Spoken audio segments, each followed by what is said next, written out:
아멘. 기도드리겠습니다. 그렇습니다. 주님, 항상 주님과 함께하는 삶을 살기 원합니다. 이 시간 주님 주신 말씀을 나눕니다. 부족한 종류에 함께하여 주시고 주님의 말씀만 남게 하여 주시옵소서. 예수님 이름으로 기도드립니다. 아멘. 월요일에 목사님 전화를 받았습니다. 네, 새했습니다. 자, 육적으로 영적으로 침체되었던 시기였는데요. 그래서 이 자리에 서는 것이 맞나 싶기도 했었습니다. 그러나 이걸 계기로 일어나시라고 말씀해 주시는 목사님의 말씀에 힘을 얻고 이 자리에 섰습니다. 그리고 회개기도 하고 하나님 무엇을 나눌까요? 기도하며 말씀을 준비해 보았습니다.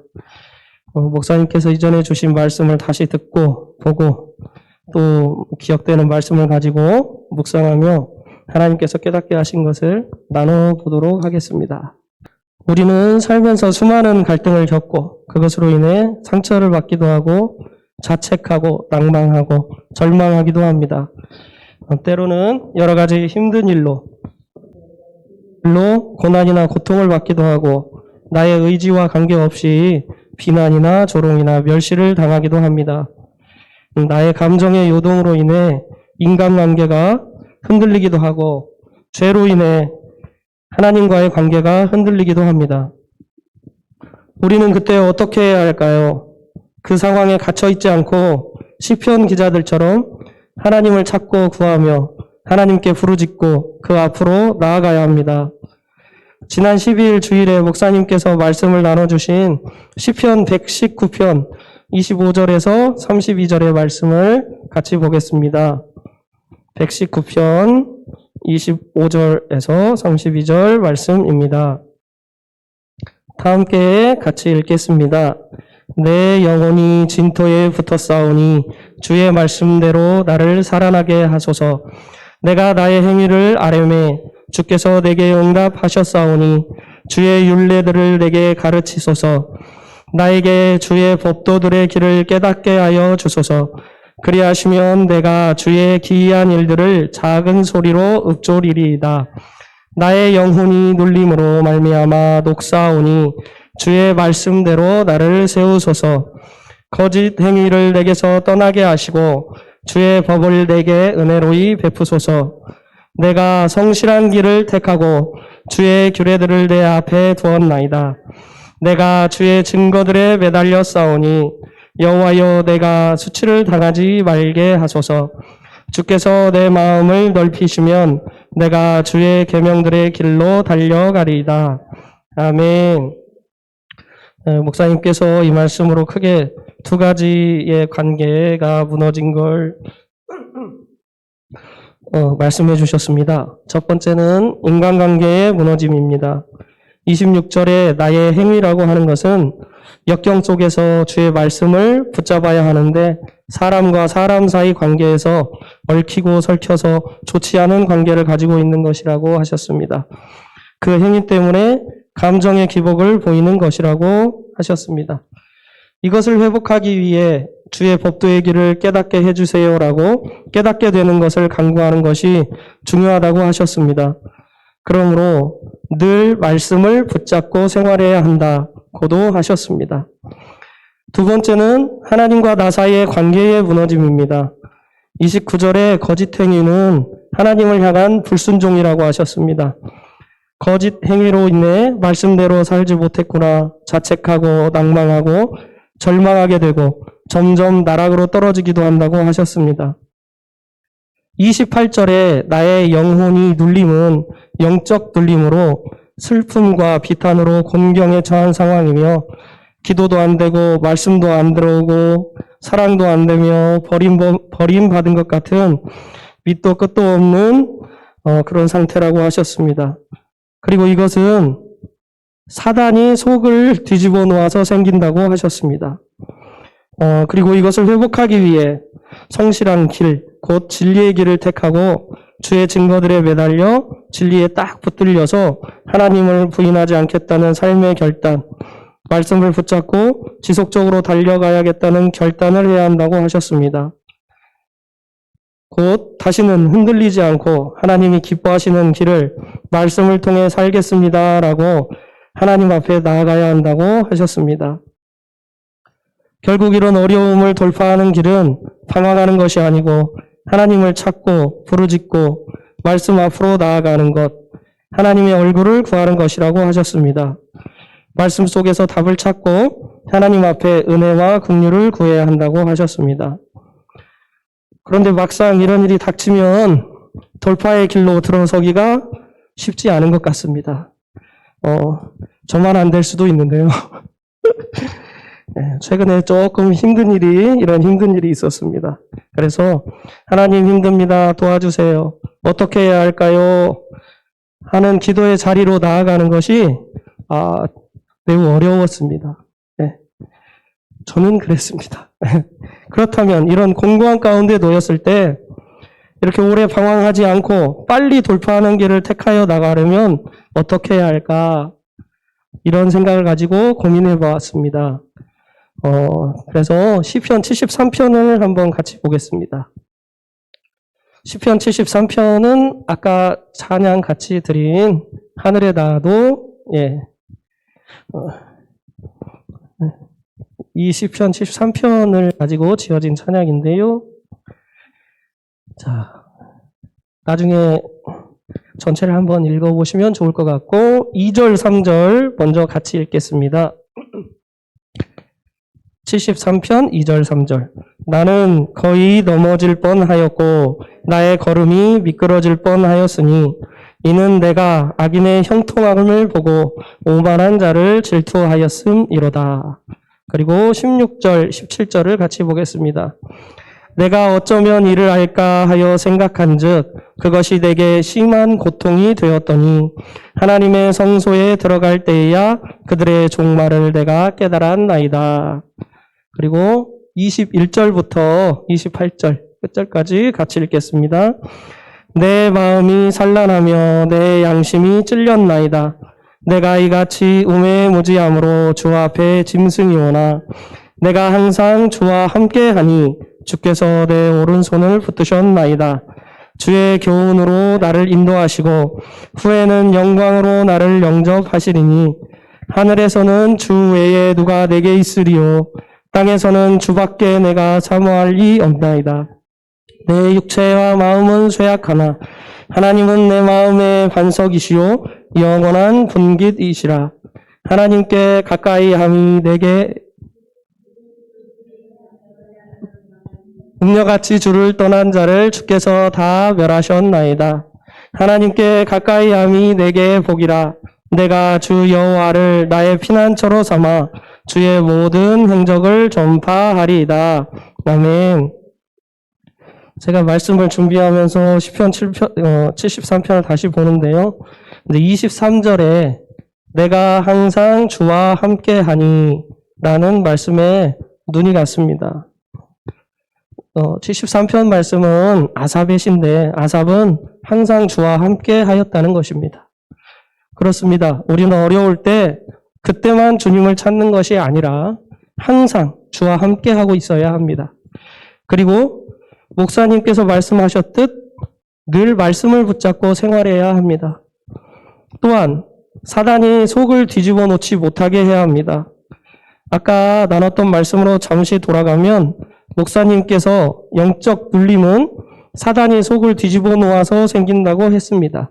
이것은 사단의 거짓, 사단의 참소이며 하나님과 나 사이를 갈라놓는 것입니다. 그리고 이것을 이겨내기 위해 성실한 길, 곧 진리의 길을 택해야 한다고 하셨습니다. 그럼 진리는 무엇일까요?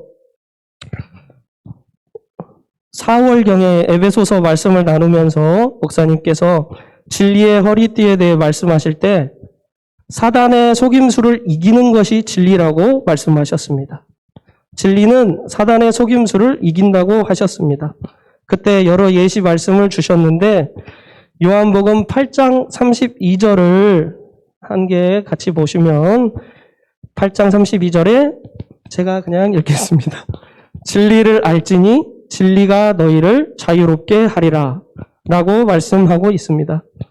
그러면 그 진리는 또 무엇일까요? 진리는 예수 그리스도이며 진리의 영, 곧 성령이며 하나님의 말씀이라고 하셨습니다. 그 진리가 나를 자유롭게 하고 사단을 이긴다고 하였습니다.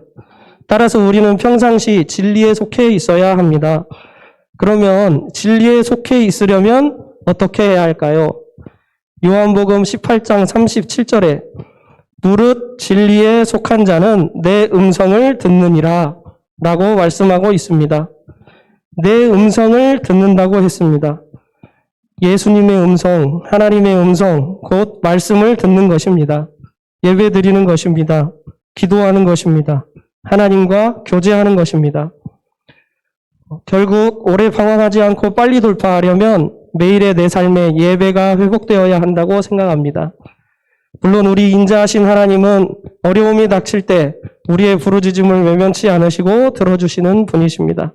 그러나 우리는 사사시대 이스라엘 백성처럼 어려울 때만 하나님을 찾는 것이 아니라 평소 하나님을 찾고 예배해야 합니다.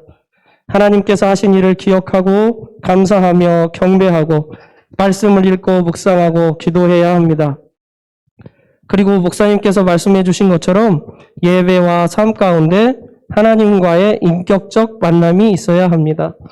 인격적 만남도 목사님께서 그때 중요하게 말씀하시면서 다뤄주셨는데 간단하게 정리해서 한번 다시 말씀드려 보겠습니다. 빌립보서 2장 6절에서 8절 말씀을 가지고 말씀해 주셨는데요. 첫째는 하나님과 동등됨을 취할 것으로 여기지 않는 것입니다. 우리는 피조물로서 마땅히 하나님을 섬기는 자, 예배자의 삶을 살아야 한다고 하셨습니다. 둘째는 자기를 비우는 것입니다.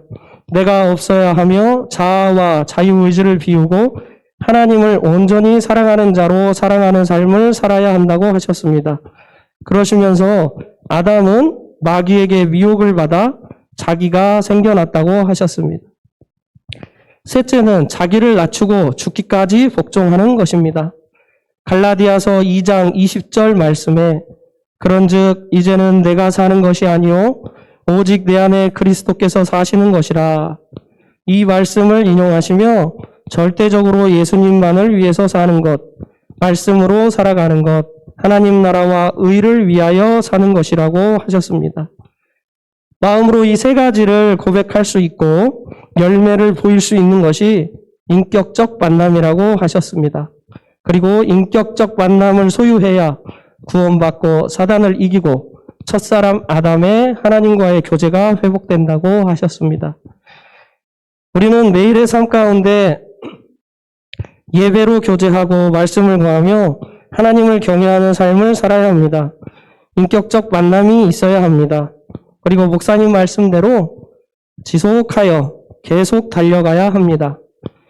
목사님께서 나눠주신 말씀 중에 또 한 가지 하나님께서는 하나님을 경외하는 자에게 축복을 주신다고 하였습니다. 그 축복은 첫째는 양식을 공급해 주시고 둘째는 언약을 기억하신다고 하셨습니다. 우리는 영의 양식을 먹고 자라나야 합니다. 언약의 말씀을 붙잡고 기도해야 합니다. 그래서 목사님 말씀처럼 새로운 말씀이 열려지는 은혜를 누리고 새로운 단계로 나아가야 합니다. 마음의 눈이 열려야 합니다.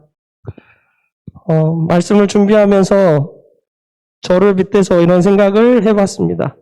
사람과 관계로 힘들어하고 사랑하지 못하고 하나님과의 교제를 제대로 하지 못하고 그 상황에만 허우적대고 나만 보고 사람만 보고 환경만 보고 내 지식을 의지하고 내 경험만 의지하고 있다면 그리고 사단의 속임수에 틈을 내주고 있다면 과연 마지막 때 이기는 자가 될 수 있을까? 계시록 14장 12절에서 말씀하시는 성도들의 인내, 곧 하나님의 계명과 예수에 대한 믿음을 지킬 수 있을까? 저는 단순히 지금의 갈등이 해결되었으면 좋겠다. 너무 힘들다. 내 마음이 편해졌으면 좋겠다. 더 이상 감정노동은 너무 힘드니까 아무 일 없이 편하게 살았으면 좋겠다. 내가 바라는 대로 되면 좋겠다. 내 생각대로 채워지면 좋겠다. 이런 생각이 많았던 것 같습니다. 제 욕심이었습니다.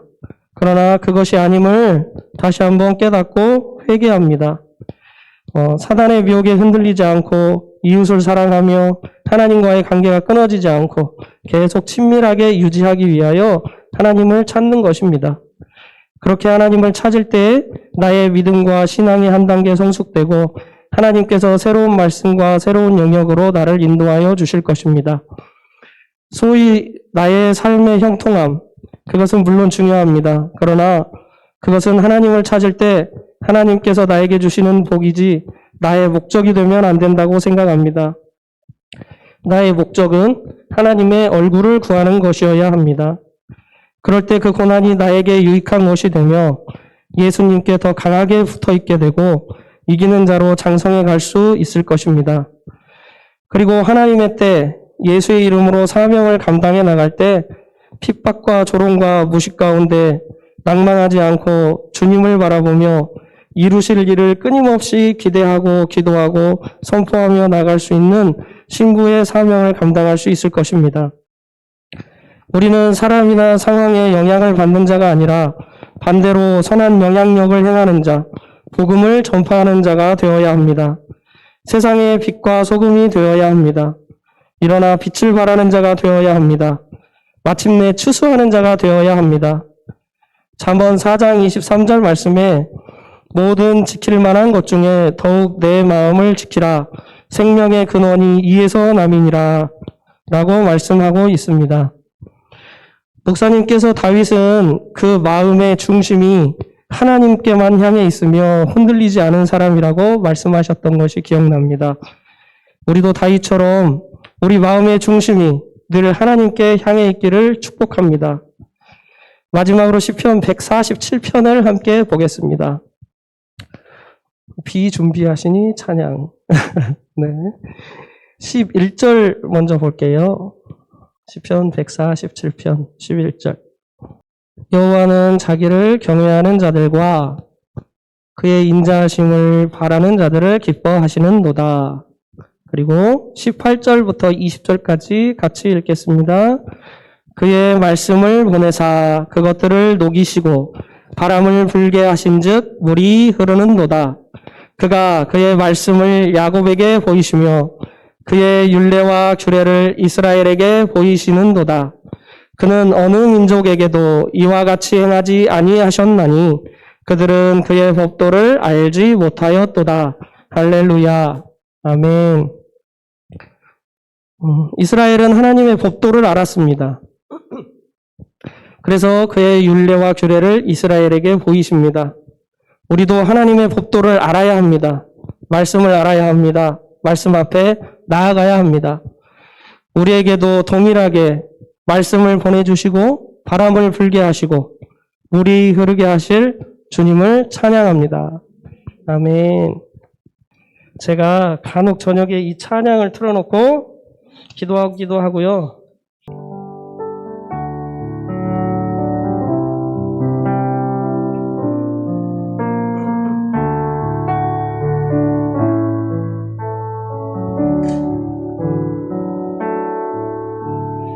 오늘도 나의 삶을 살아가시는 주, 연약한 나의 일상을 살아가시네.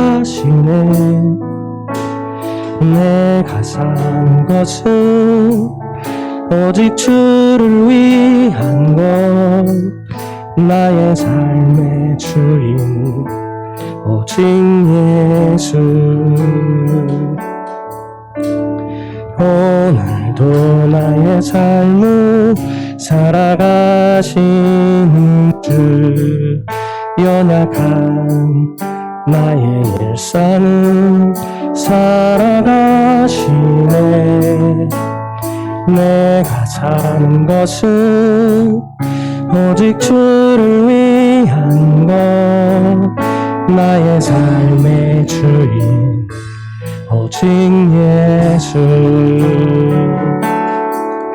나는 포도나무 가지 주님과 한 몸 되었네. 나는 주를 닮는 그릇 내 안에 계신 성령님, 드러날 것 없는 나의 삶에 홀로 나타나시네. 사랑으로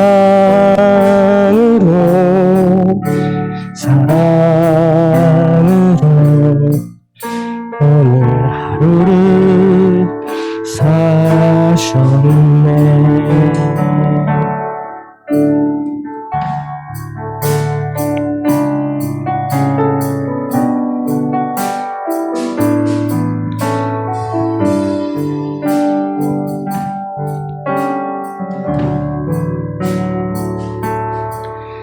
우리 안에 선함이 시작하신 주님 닮도록 우리를 영원히 인도하시네. 내가 확신하기는 멈추지 않으리.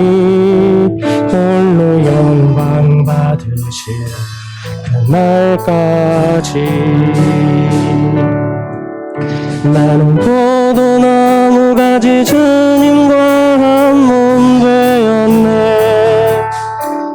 나는 주를 닮는 그릇 내 안에 계신 성령님, 드러날 것 없는 나의 삶에 홀로 나타나시네.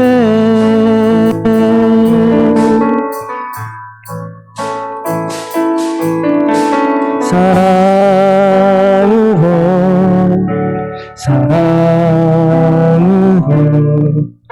오늘 하루를 사셨네. 아멘. 주만 바라볼지라 같이 찬양 드리겠습니다.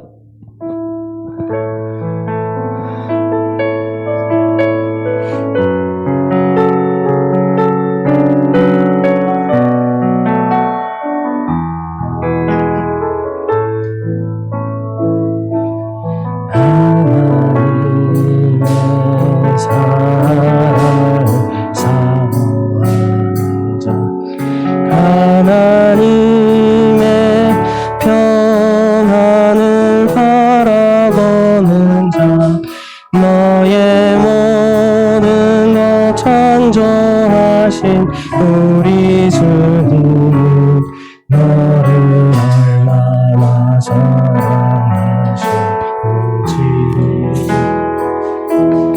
하나님께 찬양과 경배하자. 하나님의 선하심을 닮아가는 자, 너의 모든 것 창조하신 우리 주, 너를 자녀 삼으셨네. 하나님 사랑의 눈으로 너를 어느 때나 바라보시고, 하나님 인자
볼지라. 하나님 사랑의 눈으로, 하나님 사랑의 눈으로 너를 어느 때나 바라보시네. 하나님 인자한 비로소 언제나 너에게 기울이시니 어두움에 밝은 빛을 비춰주시고 너의 작은 신음에도 응답하시니 너는 어느 곳에 있든지 주를 향하고 주만 바라볼지라. 주만 바라볼지라. 주만 바라볼지라.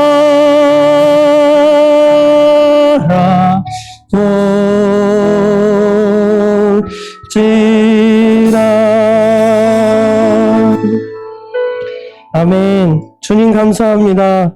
말씀을 깨닫게 하시고 나누게 하심을 감사드립니다.